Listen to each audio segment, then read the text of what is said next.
చిన్నప్పటి నుంచి నటి కావాలని కోరిక. అందుకే ఎన్నో సవాళ్లను అధిగమించి ఇండస్ట్రీలోకి అడుగుపెట్టింది. అద్భుతమైన నటనతో 17 ఏళ్ల వయసులోనే టాప్ హీరోయిన్ గా క్రేజ్ సొంతం చేసుకుంది. తొలి చిత్రం విడుదల కాకుండానే ఏకంగా 3 సినిమాలపై సంతకం చేసే ఛాన్స్ వచ్చింది. కానీ ఆమె సినిమాలు చేసేందుకు ఒప్పుకోలేదు. 17 ఏళ్లకే తోపు హీరోయిన్. ఎన్నో సూపర్ హిట్ చిత్రాలతో అలరించింది. కానీ 19 ఏళ్ల వయసులోనే భర్తతో విడాకులు తీసుకొని కూతురితో కలిసి ఇంటి నుంచి బయటకు వచ్చింది. ఒంటరిగా జీవిస్తూ తన జీవితంలో కొత్త ప్రయాణాన్ని ఆరంభించింది. ఇంతకీ ఆమెవరో తెలుసా?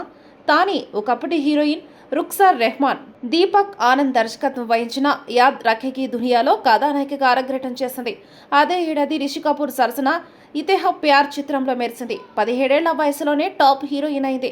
కానీ కుటుంబం ఆదేశాల మేరకు నటన మానేసి పెళ్లి చేసుకుంది. ఆ సమయంలోనే ఆమెకు బాజీగర్, రోజా వంటి భారీ సినిమాల ఆఫర్స్ వచ్చాయి. అప్పటికే ఆమెకు పెళ్లి చేయాలనుకున్న కుటుంబం సినిమాల్లో నటించేందుకు ఒప్పుకోలేదు. కానీ పెళ్లి తర్వాత రుక్సార్కు పాప జన్మించింది. 19 ఏళ్ల వయసులోనే భర్తతో విడాకులు తీసుకొని తన 8 ఏళ్ల కూతురితో ఇంటి నుంచి బయటకు వచ్చేశానని గతంలో హ్యూమన్ ఆఫ్ బాంబేకి ఇచ్చిన ఇంటర్వ్యూలో చెప్పుకొచ్చింది రుక్సార్.